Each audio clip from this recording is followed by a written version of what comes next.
I want to welcome everyone here today. As Tom said, I'm Sam Apt-Bumgarner. Sam is fine.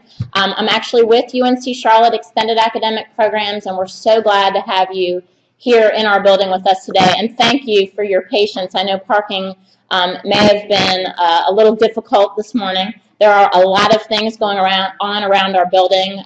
Hopefully you'll get a chance to look out the window today and see they're putting a park right here, right next to our building, which should be completed actually in the next couple of months, and that's been causing a lot of the construction and mess around us. Additionally, they're bringing the light rail right up to our building, which is going to be wonderful. And that work is going on, and they're kind of redoing the street to make way for that as well. So I do thank you for your patience, but I think in the next couple of months it's going to be quite beautiful, and we look forward to hopefully seeing you back here. Just a few things before I introduce David, and that is we do in this building all of our classes 4 PDU credits. Hopefully you'll see I have a green table out here with the other sponsors.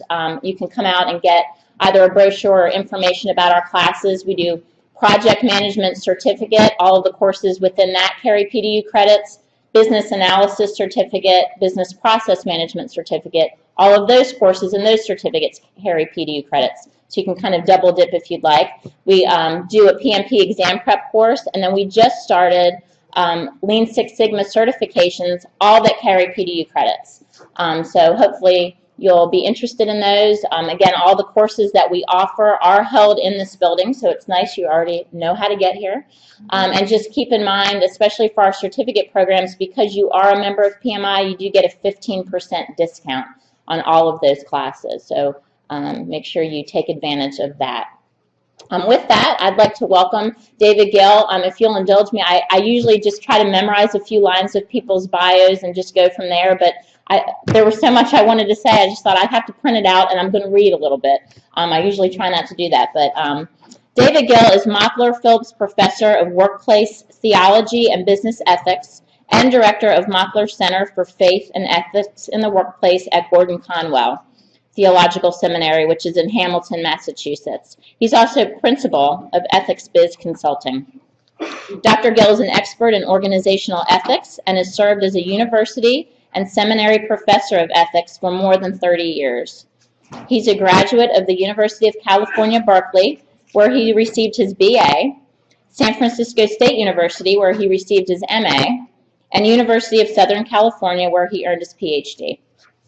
Prior to joining Gordon Conwell in fall 2010, Dr. Gill taught business ethics to MBA students at St. Mary's College of California and Seattle Pacific University. From 1992 until 2001, he served as Carl I. Lindbergh Professor of Applied Ethics at North Park University in Chicago. From 1977 to 1990, he was Professor of Christian Ethics and Dean at New College, Berkeley. He's the author of several books, including It's About Excellence, Building Ethically Healthy Organizations, which was published in 2008, and Doing Right, Practicing Ethical Principles, which was published in 2004. Please help me and welcome Dr. David Gill.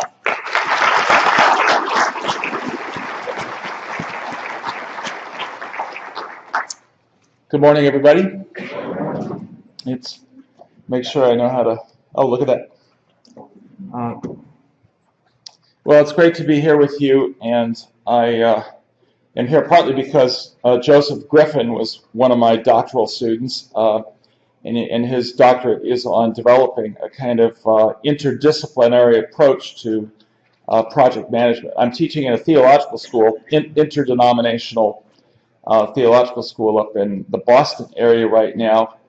It's, I think, the first theological seminary in North America to have a position like mine, which is really to try to help the next generation of pastors and religious professionals to understand their workplace people and their lives a lot better. So they're not just preaching religious doctrine, but they're helping people understand the value system that really is, it's all grounded in, and try to translate that into what they do in their workplace. So this actually, just on a personal level, began for me back in the 60s when I was an undergraduate in Berkeley. I grew up in Berkeley, California, Oakland, California, and just automatically went to the closest, cheapest university to my house, not realizing that I was going to the greatest university in the world, as I have come to believe since then. But not the greatest football team always, but it's a great university. But anyway, so for me, in the 60s, it was a time of incredible ferment with the free speech movement and the Vietnam protests, and the Black Panthers were in my city driving around raising issues of really legitimate issues about racism and police brutality sometimes. And we just had a lot of gas. It was the beginning of the environmental movement and saving San Francisco Bay from pollution, which was just terrible at that time, and the beginnings of the feminist movement, and really trying to bring fairness to the way women are treated in the workplace and elsewhere. So it was a very chaotic time culturally in the 60s, and for me, the question was, well, what's the right thing to do? What's the right thing to do? Should I be out there protesting the Vietnam War, or should I sign up and go fight? Or what should I think about all these different issues? So little by little, step by step, I finally, that became my life's passion, was what's the right thing to do.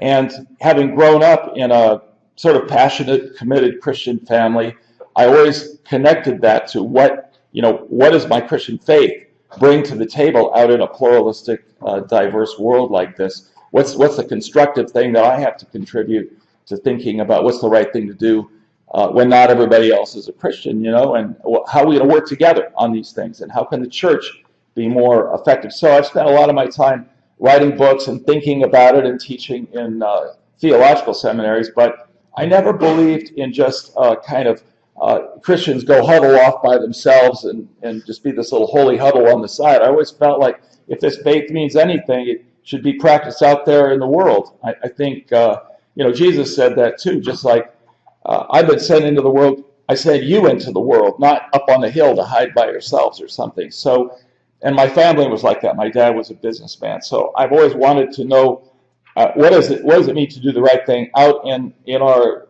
crazy world where we come from all different kinds of backgrounds and we've got to struggle together in business or politics or whatever. So that's why a lot of my career I've spent teaching in business schools.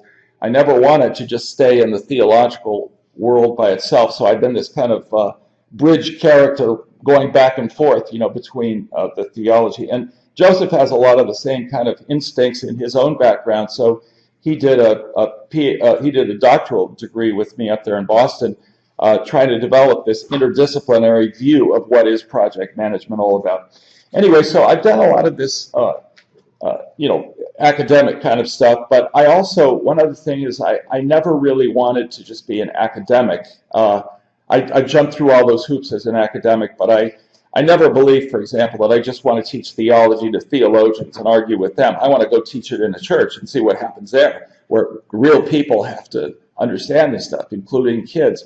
And on the business side, I never wanted to just teach the theory of business ethics to business students and argue with business professors. So because of that, I've gotten involved in consulting and working in the trenches, not just giving one-shot lectures like this, but actually working with businesses over an extended period of time. So two of my main projects of that along that consulting side were with the East Bay Municipal Utility District, which is our water district in the east side of San Francisco Bay. I was their ethics trainer for many years till I moved to Boston in 2010.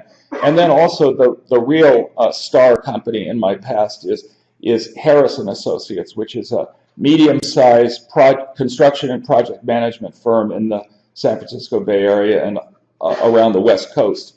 So you probably haven't heard of them, and there are other companies with the name Harris, but this is a blue chip company that was started in the 70s, has about 500 employees, and I became their main ethics guy, working 10 hours a month with the CEO and the HR director to develop an ethics program. And so a lot of what I've learned has really been tested out, and I've learned a lot from my work with the people in Harris & Associates. So, and it's really the star company in my business ethics textbook called It's About Excellence. So if you Google my name or go to Amazon, you'll see, you can see that book. Well, anyway, as I did this, as I got into more consulting back in especially in the 80s and early 90s, I was really interested. What is ethics all about, and how do you do this in a company? How do you promote an ethically healthy organization? But I realized very soon that the first question is, why is this important?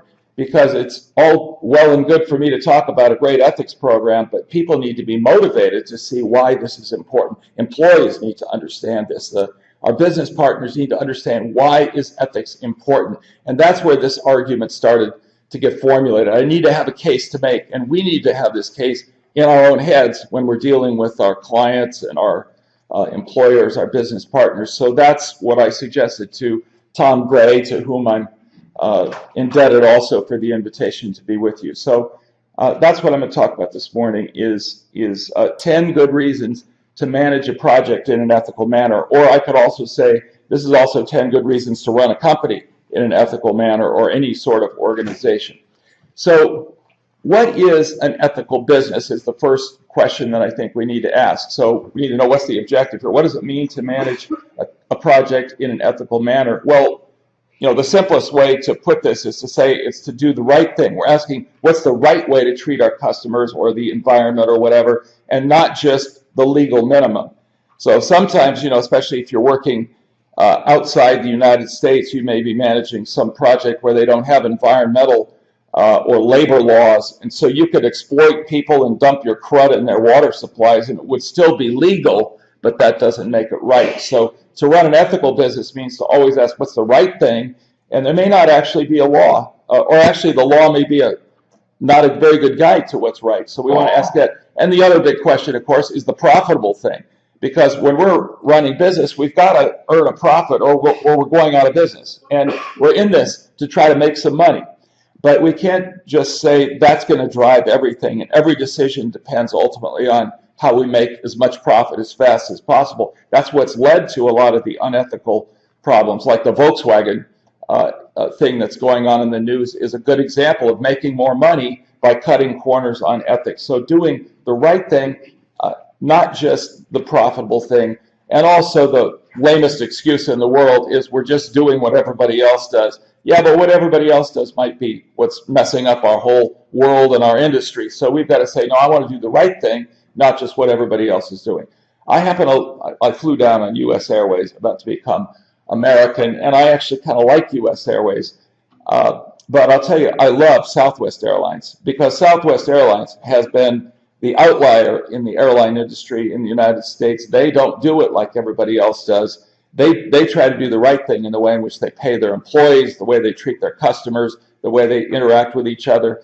And incidentally, they're the only airline that's profitable year in, year out. They've been profitable 40 years in a row. They also are the biggest airline in terms of the number of customers they serve every year. So I love Southwest Airlines, Costco, and some other businesses. They want to do the right thing and not just what everybody else is doing. And when we say the right thing, what we also have to say is we want this to be right and good for all the stakeholders, not just the shareholders and owners. So this is a short thing. We could spend a lot more time saying what makes for an ethical company, but this is kind of what I'm driving at. So, but motivation, as I said, if we don't address this, if we don't say, well, why should we do the right thing? Why should we care about this? People are not going to do it. So we need to have the case ready to make, and that's what I want to do with you this morning. But one sort of preliminary question is to flip it on its head and say, well, why would people do the other thing? Why do people do unethical things in business? What were their motivations? Because what we want to do is, if we're managing a company or dealing with a circumstance, we want to know what these things are so we can counter those arguments. We need to not only be able to make our own case, but we need to counter the other case that's being made. And I think, so what does it mean to be unethical? I think, let me give you 6 ways of being unethical. One is to break the law. The other is to violate. Why do companies or why do individuals violate their company or professional code of ethics? Why do they violate their own conscience and their internal moral compass and do things that really they know inside are wrong? Why do they violate the golden rule and do to others what they would never want done to themselves? Why do they do things that they wouldn't want anybody else to know about? They want to hide these things. And why do they expose others to serious harm? These are 6 ways of getting at doing unethical things. Why do people do this thing? Well, I think these are sort of the reasons. The first thing is to make money. Volkswagen cut corners in order to appear to be, and by the way, I feel terrible because I bought, 2 years ago, I bought a Passat diesel, and I love this car. And now I realize, here I am, I thought I was buying a clean diesel and have this nice car, all that, and now my wife is saying, what are we going to do now, with this car where the diesel is polluting the air 40 times more than we thought it was or something. Well, Volkswagen did this because they wanted to become the biggest auto manufacturer in the world and become super profitable, and they were doing well, but now the wheels are coming off, or at least maybe the engine's coming off or something. But another reason why people do the wrong thing, do unethical things, is fear. Sometimes it's fear of financial loss, but they're covering up for other failures. Their fear, and sometimes they're afraid of being fired, so they'll sometimes do things that they shouldn't. Sometimes it's arrogance. We just think we're above the law, we're above ethics, we're going to go our own way, sometimes conforming to what other businesses are doing. So I think these are the main reasons why people do break the law, and we have to try to think, how can we undermine those things and get people to operate in an ethical way. But let me give you my 10 reasons, okay? And I hope we'll have some time to interact a little bit before we reach the end of this first session, so we can have a little conversation. So the first reason, and I think this is the most immediate reason, is what I call litigation, indictment, and penal system avoidance. And the basic argument is, if you don't pay attention to your ethics in your company, you are likely to see a lot more of the police and the FBI coming in, and lawyers and judges and juries, and even going to jail. Because without ethical guidance, and by the way, I'm happy to give you my slides. I'll give them to Tom, and I'm happy if any of you want these things, you can get them. This basic argument's in my book, but that costs $20, and my slides might be cheap. So, and I'm really old, so I don't need your sales on my books, actually. So at this point, my grandchildren are taken care of. But the full argument's in my book. But I'm happy to let you have my slides, so you don't need to feel like you need to scribble everything down, okay? But anyway, if we don't pay attention to ethics, if ethics is not our guide, then the law sets the boundaries, and so we tend to work out as close to the legal edges as possible. It's like a football player running downfield. If you work too close to the sidelines, you're going to step over. So you need to stay inside just a little bit, give yourself a little margin, and ethics usually does that. It keeps us a little at a safer distance from becoming illegal. And so with ethical guidelines, we set safer boundaries, and also we motivate people to move forward, not just get as close to the side as possible. So one thing is, if you do something unethical and you cross the legal boundary, even if you do manage to avoid going to jail, like a lot of these Wall Street, well, I won't call them crooks, but yes, I will. These Wall Street leaders who did things which cost people their mortgages and their houses and things like that, and pension funds, and there are a lot of studies that show that these people didn't go to jail. In fact, they got bonuses, retention bonuses, and things like that, made millions of dollars, and they're still running the operation. Well, so they maybe got away with it, at least for the time being. But the companies have to, like Volkswagen is going to have to spend an incredible amount of money on lawyers defending itself. And they're going to be, I think, convicted because of the evidence. But even if you manage to come out without being named guilty in the court, you still had to spend all that money on lawyers. So the point is, if you work too close to the legal edges, you're going to spend more time on your lawyers and defending yourself, and what a waste of money. Why not stay a safer place inside and invest in your marketing team or something like that? So it's an expensive way to live in a business long term, to not pay any attention to ethics and just let the law, the legal minimum, be the place that you gravitate toward.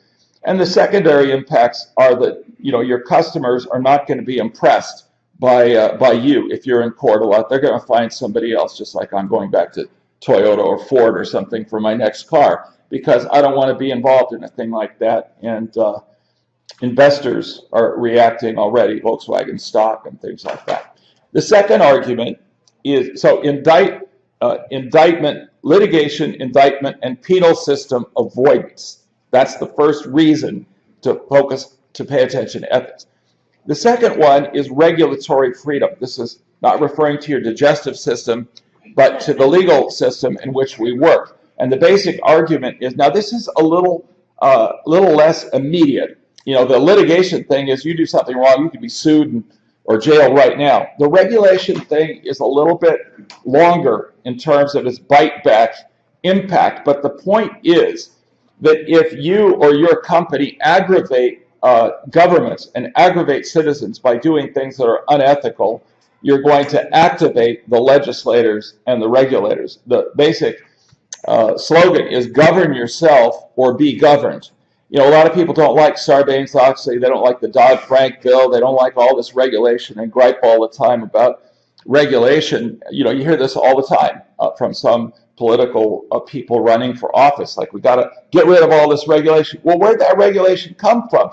It was only possible to pass it because business was not regulating itself. Where does the Dodd-Frank 1,000 pages come from? It came from Wall Street. It wasn't that Christopher Dodd and Barney Frank could have done that on their own, or would have done it on their own. Maybe they would have, but the point is, they're only able to do that, and they did that because citizens were ticked off, and somebody had to step in and say, you can't do that to people and their mortgages and stuff like that. So regulation, we need to have some regulation in any case.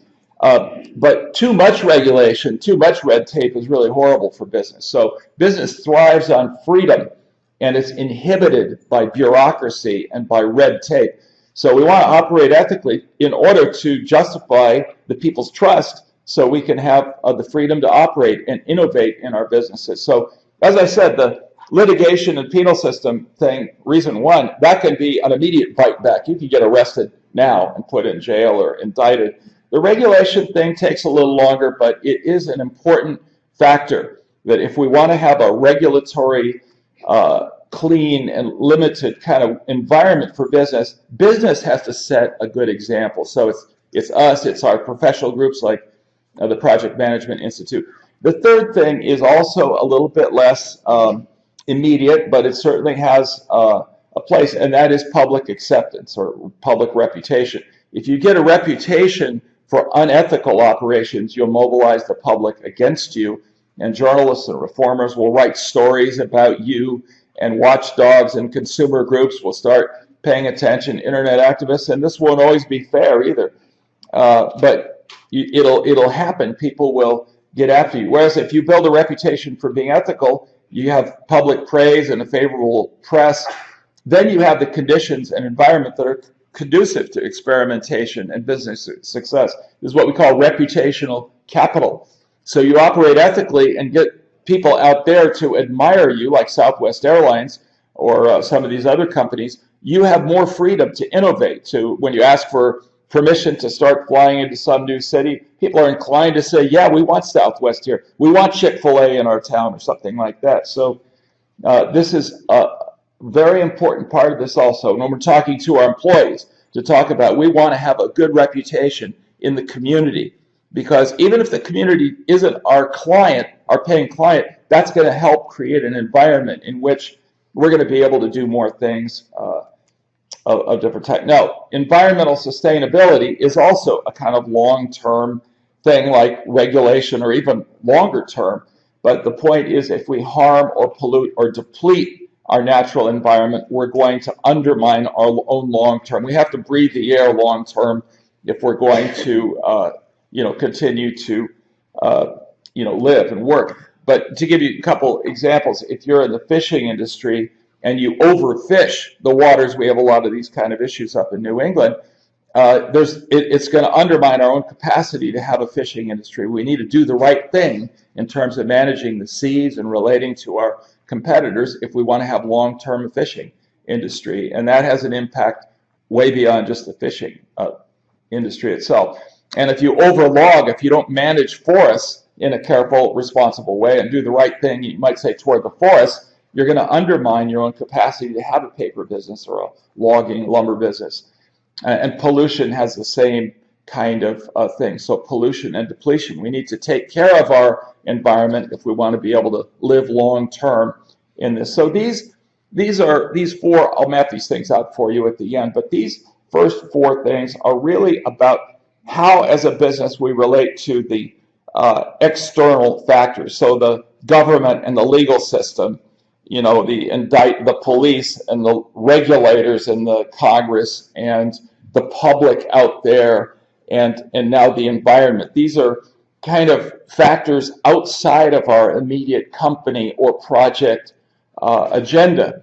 Now we're going to go inside the company and talk about how ethics has an impact, and first of all, on our investors. So our investors have a financial stake in the company itself. They're not just watching out there as people in the community or police, but these people have a financial stake in our company. And if we make investors jittery about our ethics, whether we're being honest about how we're handling the money or being responsible, they will withhold or withdraw their investments. And if we don't have capital, we can hardly become successful capitalists. And you watch how the stock market reacts to these kind of scandals and how things drop almost immediately. And venture capital firms, I've worked with some of these like Sequoia out in California, they don't just decide whether to invest their millions and billions in your business based on a great technology plan. They want to know what's the character of the people. Can we trust these people who are going? So character and ethics is part of what it takes to attract venture capital. There's a really interesting book that Thomas Friedman, who wrote The World is Flat, he wrote a book about globalization a little bit earlier called The Lexus and the Olive Tree. I'm sure some of you read this, but he has this phrase he calls the electronic herd and the golden straitjacket. And the electronic herd is people who invest through the internet and through electronic investments, so they don't just work, the old stock market kind of thing, but they can move their money around the world. And he argues that they'll only move their money to places in the world where they can rely on people to have basic principles of accounting and transparency and things like that. So you need to have reasonably good ethics in the way you manage your money if you want to attract that electronic herd to invest in you. So he argues that actually this ought to leverage countries and companies around the world to operate in a more ethical way so that they will attract those investments. Well, it's pretty obvious that this is a common sense argument, isn't it? That people are not going to give you their money if they don't think they can trust you. So we need to be trustworthy. We need to be ethical in the way we relate to our investors if we want to attract their further investment. Another side to this is our business partners. Now, project managers like you guys always have business partners. You're actually working with other businesses to manage their projects. And so in this era of virtual corporations and outsourcing and extended enterprise, prospective partners will avoid unreliable, unethical companies. And if they do need to hire you or get involved with you, they'll need more legal paperwork up front in order to protect themselves if you don't deliver on your promises. So the less reliable people are, the more we need the lawyers to get involved, which is a considerable expense and a considerable hassle. If you can't just shake hands and start moving, you got to wait until all the paperwork's done. Now, we all know that to some extent we can't avoid that paperwork. We live in a litigious world, and so we got to have those lawyers involved in paperwork. But there's a really interesting book written by Francis Fukuyama called Trust, which is called, the creation or the success and the social virtues and financial success. I can't remember the subtitle exactly. But he did this big study, Fukuyama did this big study of business environments around the world, and he showed how in the United States, for example, we have a tradition of trusting people to whom we are not related by blood. We have developed a culture in which we will trust others, and it's based on shared values that we'll be able to do this. Whereas in other cultures, and he uses Italy as an example, and this is kind of feeds into our stereotypes of the mafia and this type of thing, but he argues that in Italy, typically in the business environment, You trust people who you're related to in your tribe, in your family. And so businesses are inhibited from growing when they run out of relatives, basically, to manage these things. And the Godfather doesn't have enough children and that type of thing. Now, it's a little bit of an over-exaggeration, but he gives a number of examples of cultures in which they develop a culture of trust based on shared values and ethics, where it facilitates business growth. And he shows how these cultures have tremendous economic success, and other cultures where they don't have trust, traditions of trusting others, they're inhibited from business growth. So this is just a historical example of the same kind of thing, where our business-to-business operations are going to be much more fluid and flexible and agile, as we would say, if we operate ethically and get a reputation for ethics. Whereas if people can't trust us, we have to bring the lawyers in and get a lot more legal stuff to try to protect ourselves. It's a common sense argument. A seventh thing, and this is really, I think, common sense and pretty obvious, but customer loyalty. That if we treat our customers unethically, they'll go somewhere else for better treatment, better products. So customers are attracted by price, obviously, and they're attracted by quality and convenience, but they're also attracted by how they're treated, including whether they're treated fairly, honestly, and ethically. And when you think about this, I think I've read statistics that it costs 5 times as much money to find a new customer as it does to retain an existing customer, just in terms of marketing statistics and sales statistics. 5 times as much to find a new customer as it does to retain an existing customer. So we want to retain those customers, just like in the previous thing, we want to retain our business relationships rather than constantly having to find new people and then driving them away by the way we mistreat them as our customers or disrespect them in some way. So customer loyalty. And 8th is similar kind of argument about employees, that prospective employees are partly attracted by the ethical reputation of the company, not just by how much you'll pay them and by how interesting the job is, but what kind of values, what kind of a culture do you have in this company.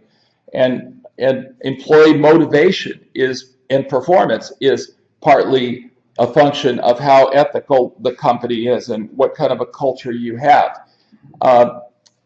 Costco has something like a 95% retention rate for all of its first-year employees. So 95% of them continue on to a second year. Walmart is something like 30% of their first-year employees go on to the second year. Well, Costco has a policy of paying the highest wages in the industry. So whatever big box stores, Home Depot, Walmart, anybody who's in the region, the checkout people who are at the counter, checking out your stuff, well, that the person at Costco is going to be paid more than any of those other people.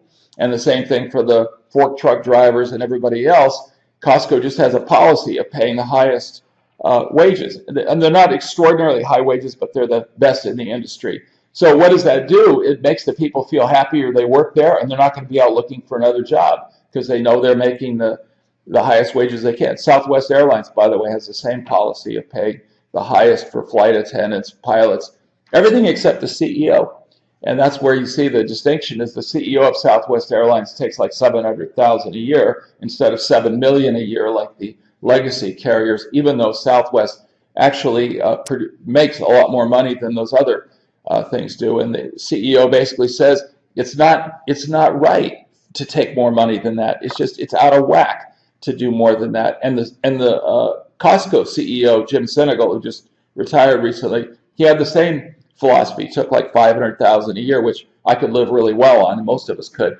But he just thought it'd be unseemly to take $5 million a year or something like that. Now he's fabulously wealthy, of course, because he bought stock and started the company. So he's incredibly. All these people are smart and they invest properly, so they're worth millions, but beyond those salaries. But they have a sense about what's fair and what's fitting and how you pay your employees and how you treat those employees. So those employees love to work there. I often, when I go on airplanes, I ask people when I talk to the flight attendants or whatever, I say, how do you like working here? And it's just amazing whenever I'm on Southwest and I say, how do you like working here? They always say, oh, I love working here. I just love it. But when I talk to other employees on other airlines, I don't get that very often. And that's true of a lot of these companies, that the employees come to work and they're ready to give their best self and, to be ethical themselves and work hard for the company because the company is treating them with respect and treating them right. I think it's kind of a common sense argument. So the impact of unethical treatment is that the job applications tend to be not as good quality and maybe not as good quantity. I mean, when there's an opening at Southwest or Costco, the lines are forever around the block. People want to do this. And job turnover rates are higher when you run an unethical company, and satisfaction is down, performance is down. If you are working in a company that's got a lot of knowledge workers in it,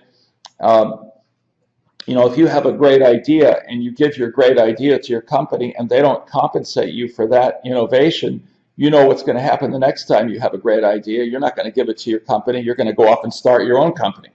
Whereas if the company would treat you fairly and compensate you for your contribution, you would stay there. You'd be loyal. You'd be part of the team. So, and then, the secondary effects, investors who are watching how your employees are being treated, or customers, like you can tell, I fly Southwest, and it's partly because I love how they treat their employees.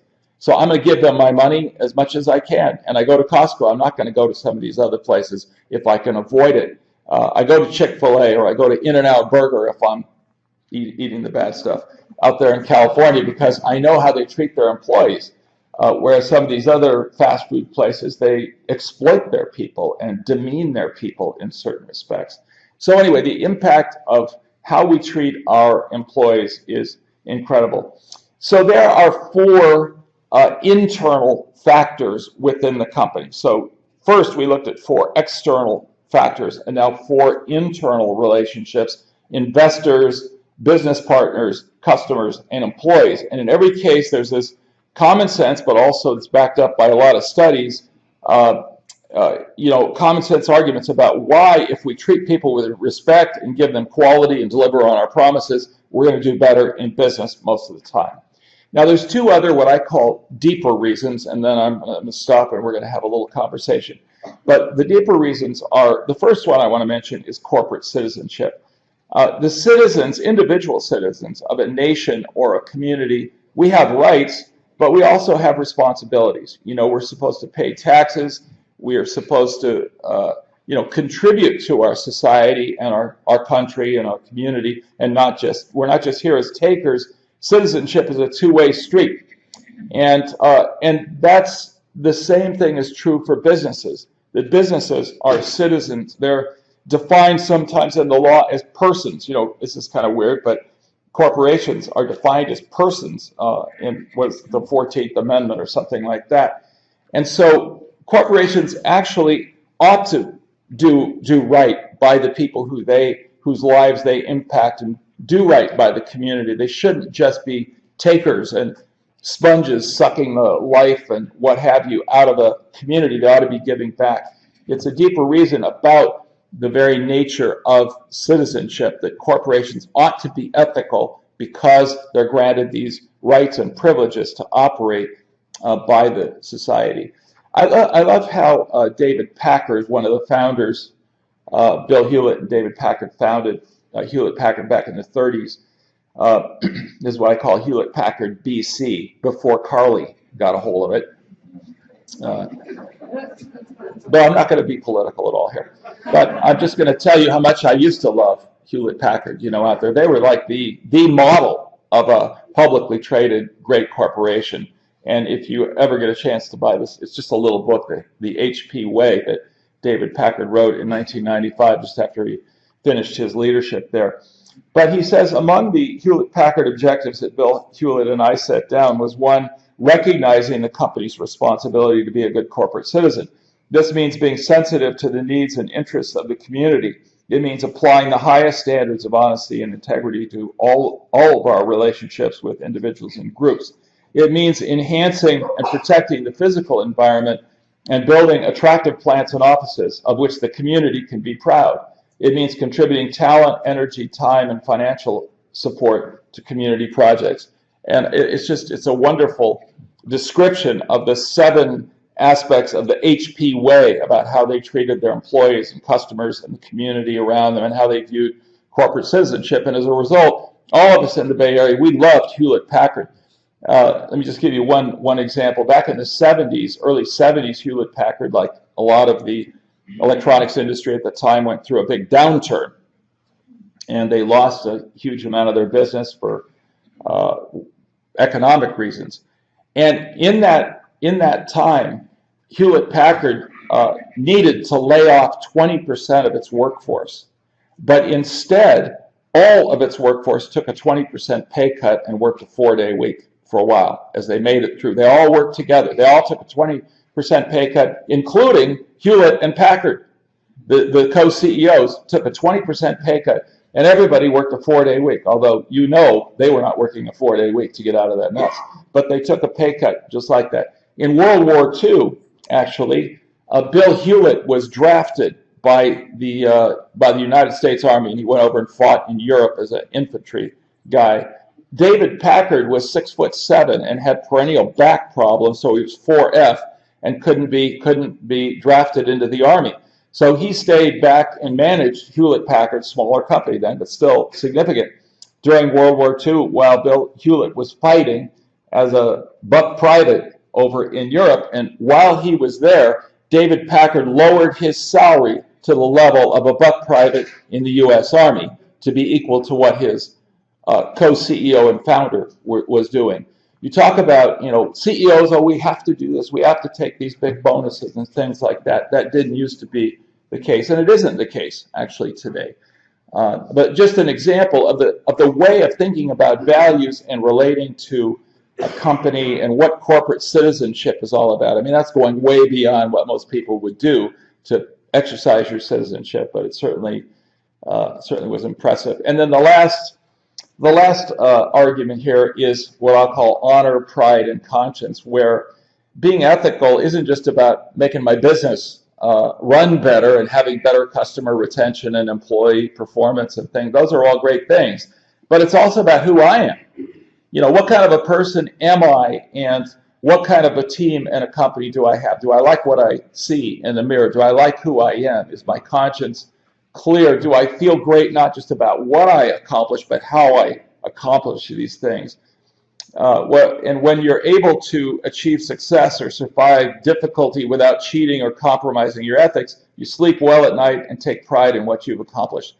My parents were neither of them were college graduates, but they were smart people. But my dad got out of high school in 1931, and jobs were not real plentiful in 1931, and his family didn't have much money. So even though his older 2 brothers had gone to university and graduated, my dad was not. The family couldn't do it, and so he spent his time, a couple of years, looking for a job, and finally found 30 cents an hour as a bookkeeper in a little store in Omaha, Nebraska, where he was living. But my parents always taught me that it's important. Who are you anyway? What kind of a kid are you? What kind of a family do we have? We're not going to just be like everybody else. We've got to be honest. And so, when I got into the university world that I've spent most of my life in, I hear about people who cheat on tests to get into Harvard, or who cheat to get into to pass a test or something like that. And that is so foreign to the way I think. I basically think, if I couldn't get into Harvard or UNC on my own, is that the big school around here? I don't know. If I couldn't get into Berkeley on my own merits, I don't want to go. I don't want to go. If they don't know how great I am, I'm not going to go. Or despite my test scores, or whatever it is. But it's like having pride in yourself.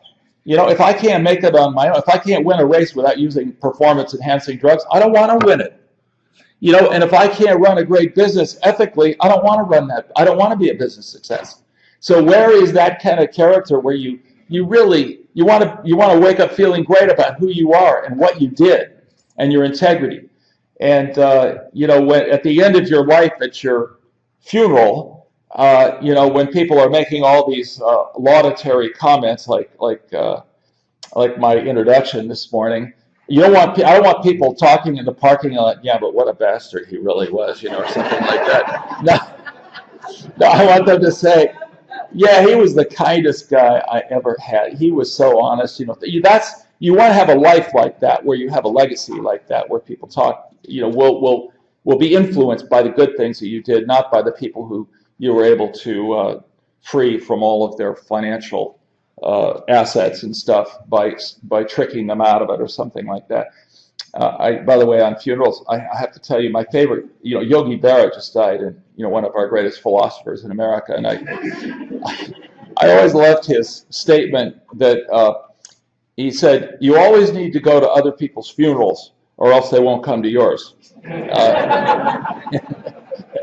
And as I'm about to turn 70, so I've been thinking about these kinds of things. I got to keep these things in mind a little bit more.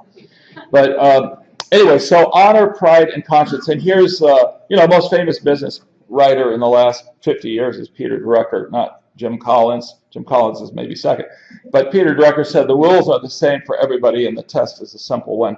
What kind of a person do I want to see when I shave myself in the morning or put on my lipstick in the morning?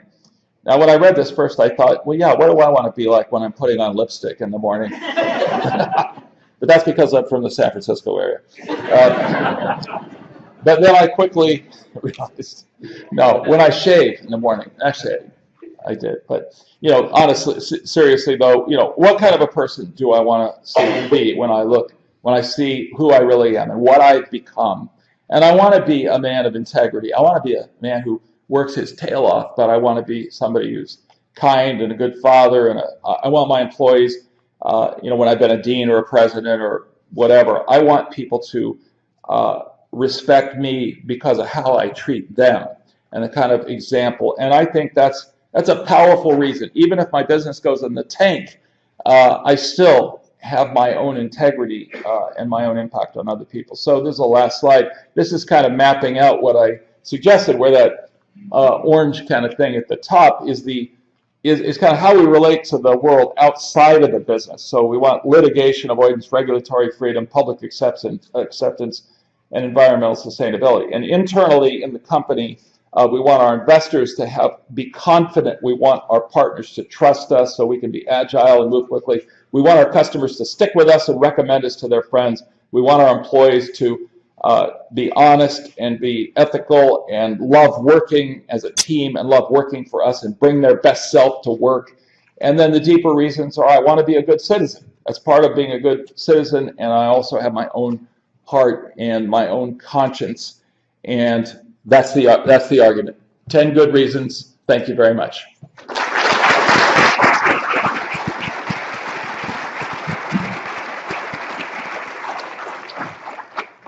So some of you will have a comment, or maybe you know the 11th reason or something like that. Question for you. As project managers, ultimately, we're responsible for everything, right? If the code's wrong, it's your fault. If the quality's wrong, it's your fault. And we see so much, at least I do in the last week, I'm going to call it more of the blame game. Well, it's never my fault. It's always yours. When you go and you talk to someone and you say to them, I feel like you dumped on me, you're keeping me under the bus or whatever, and they go, oh, no, that's not the way it was. I think you're seeing it wrong. How do you deal with that? Because if it's clear that happens, it probably happens both ways, but how do you deal with that when the other person just says, you're reading it wrong? One thing I always say is ethics is a team sport, not a solo sport. Okay, so it's really important to have somebody, in your posse, you might say somebody who you're working with to share that problem with, and then with them you get some advice on how to respond. But sometimes, there are some people who are just always going to refuse personal responsibility, and I'm going to try not to have them on my team in the future. I'm going to talk to them if I'm their boss. If they're my client, it's going to be something where I am going to have to make sure in the future that these things are all written down, who's responsible for what, and that's that, litigious side, business partner side, that if you can't trust one another and somebody's going to always be blaming you, well, you've got to protect your company and yourself by making sure it's written down really explicitly who's responsible for what, and keep careful records of what happens to protect yourself. But other than that, I don't don't know how you, I mean, to some extent, we just have to kind of take some abuse sometimes. We try to correct people, and sometimes you got to just walk away from it. But I'm not going to do a lot of business with that person in the future. And if it's somebody who I'm working with, in my own company, who's not taking responsibility, well, we've got to figure out how to help them learn another way of operating. I don't know if that helps at all, but it's a difficult thing. Maybe somebody else has an idea on that. Yes? Something that I borrowed from my kids, you've probably seen this is a Rubik that they learned computer science back in school.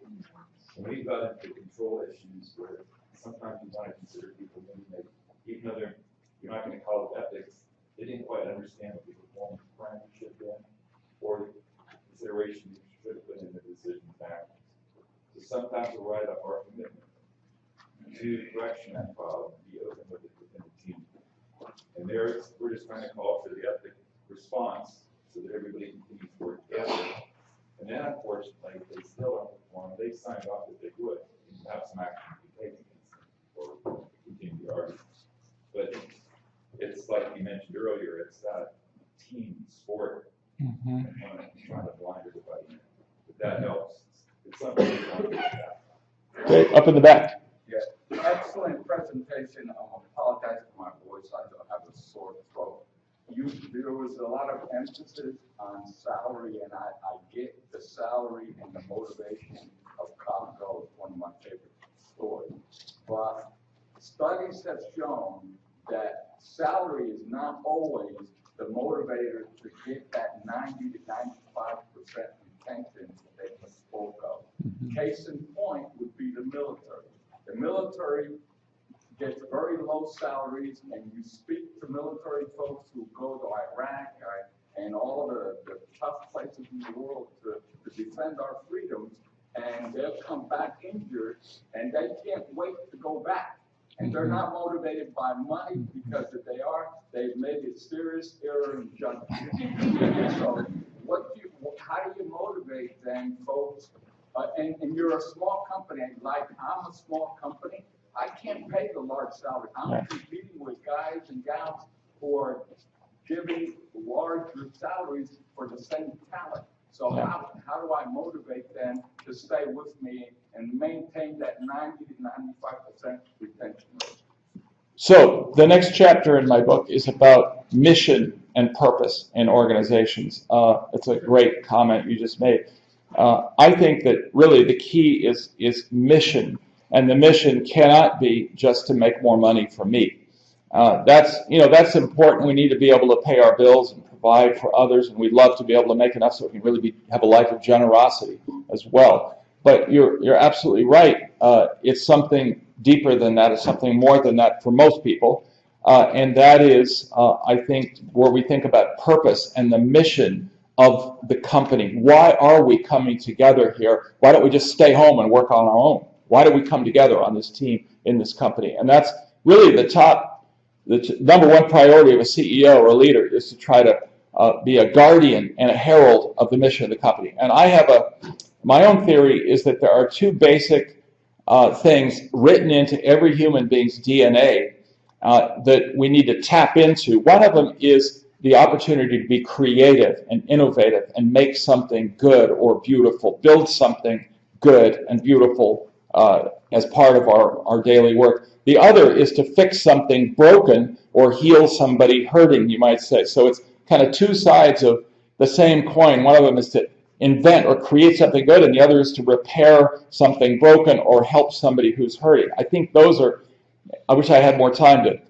talk with you about those things, but I think companies where the mission taps into those things, that we're on a mission to try to build the most beautiful, affordable housing or luxury housing or whatever it is, we're on a mission to solve this problem, this technological problem that people are having, or cure this disease, or manage this kind of pain, or whatever it is. Those are the kinds of missions that people get out of bed in the morning and want to be part of. And as they participate in that, that's huge. The other side to it is gratitude.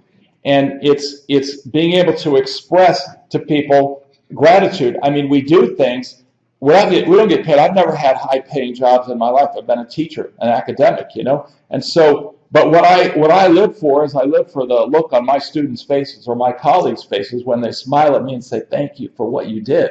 I mean, that helped me so much. And I love how you treated me, this kind of thing. That's what I live for, is knowing that I helped them and I connected. But I need them to tell me that sometimes to keep me going. They don't need to tell me every day. But, you kind of live for that.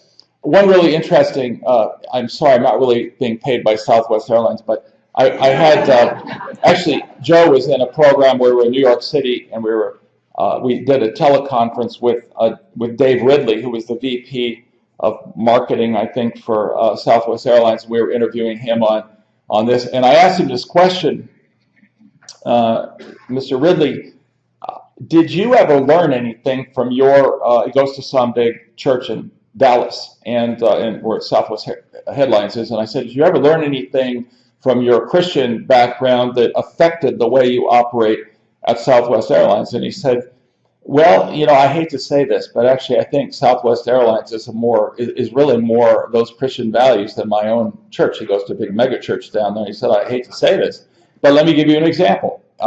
He gave us a couple examples, but the one that really struck me was he said, when I went and visited my pastor, there's this huge church building, and this is, so the pastor met me in the parking lot, and we walked through these long halls to get to his office.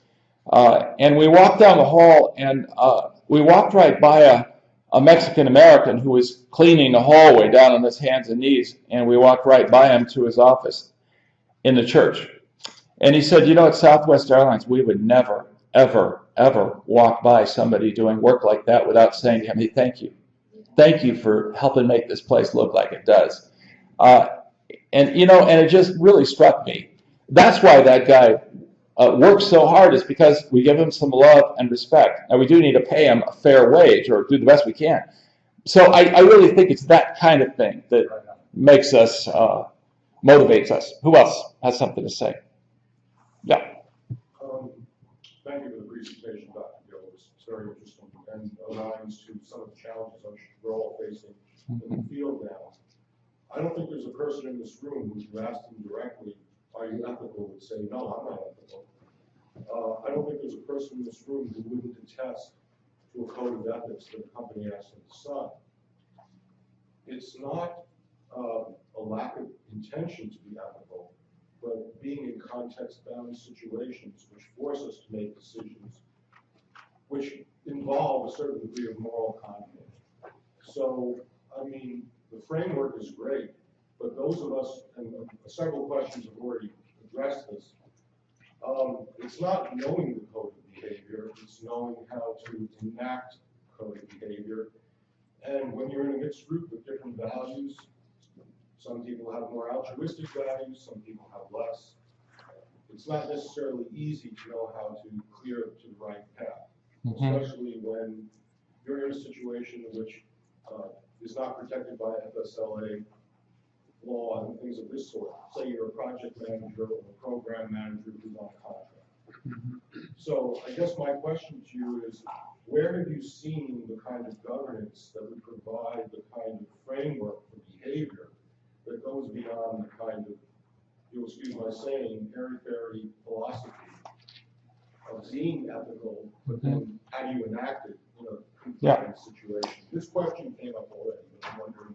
Well, suppose, I don't know, does the PMI, I guess that's what your professional organization is called, do you have a code of ethics? Okay, so that's where it comes from, first of all, for you. And then, and that's out at Harrison Associates that I worked with for a long time.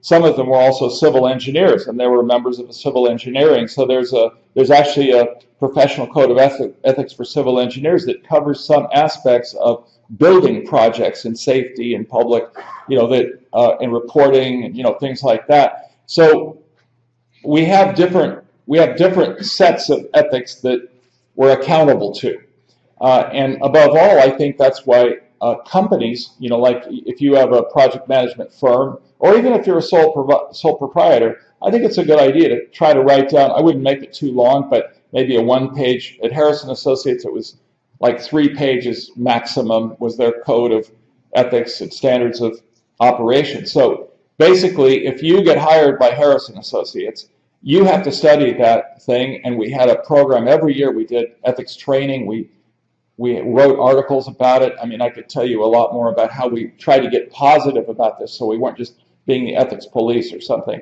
But you know, the company has to make its own standards clear. So even if you're sitting in a multitude of people, the reality is I work for Harris, and I've got to, I know what I'm going to do and what my boundaries are and what my guidelines are. So I think that's one thing. And the profession has them. The law has standards. We're all supposed to operate within the regulatory environment of the law. But yes, it is hard. So when I was teaching MBA students who were not all of the same philosophy, they were atheists and whatever, Muslims, you name it. We had everything in my MBAs, and I loved that. But I argued that there are 6 basic lenses through which we have to look. We have to look through all 6 of these and try to do it as a collaborative thing. So as a group, we have to work together and look through these 6 lenses to try to figure out what to do in a very difficult case. Now, we don't have time to do that all the time, you know. So a lot of it's just going to be our instincts and our values and making wise judgments with 2 or 3 principles.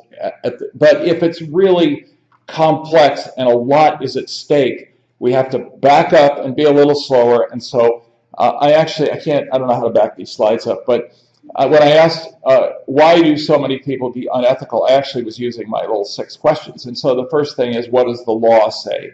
So the law is not perfect, but it is a lens on the people's laws are a way of saying this is how we need to behave. You know, this is the right way to drive here is to slow down to 35 miles an hour or 15 when you're going through a school zone or something, you know. So the law. Secondly, these codes of ethics they're not perfect either, but we have those are another guideline. Our conscience is another thing. So I would ask everybody at the table, how do you feel about this? Does this seem right to you? And can you explain why this seems wrong to you, or why do you as a Muslim feel like this is the wrong way to handle this firing case? Why do you tell me your background, or why as a feminist, why does this seem wrong to you? And we listen to each other and we learn from each other. We don't always do it. We can't agree with each other always, but we want to have our disagreements be on the far side of taking each other seriously and listening to each other. We also want to ask that golden rule question, which is, you know, from the Sermon on the Mount, but Confucius had a version of this 500 years earlier, and it's Immanuel Kant, you know, in the Enlightenment had a version of the golden rule too. So we ought to do unto others as we would want done to us. So we ask ourselves, how would we want to be treated if we were in these other positions in this case? That's a great test, a great lens to look through. It's not perfect, but it does help. And then the publicity test. Could we do this and give an account on the front page of the Charlotte Observer or whatever your newspaper is down here, or the lead story in the news? If this was publicized, would it create a huge scandal that we could not defend? So that publicity test is really an important lens also. It's not perfect, but it is helpful. And then the bottom line question is, could somebody be seriously and irresponsibly harmed by what we're doing? Because the bottom line in ethics is about protecting people from being harmed. We have to say seriously and irresponsibly, because, you know, life is dangerous and there's always harm possible. So the question is, are we being irresponsible here? And is it serious? So anyway, so I teach my MBAs those 6 lenses. And actually, if you look at the Rotary Club and other things, there are other companies that actually give people like 4 questions or four test questions, things like that. So that's the best we can do in a pluralistic world, because we can't just say, well, what does the Bible say? Of course, even that would be kind of complicated. But, you know, in the business world out there, we have to have kind of a broader range. But we can resolve things by doing that. Well, I'm getting the high sign for over here, and the trap door is about to open up and swallow me. So thank you very much.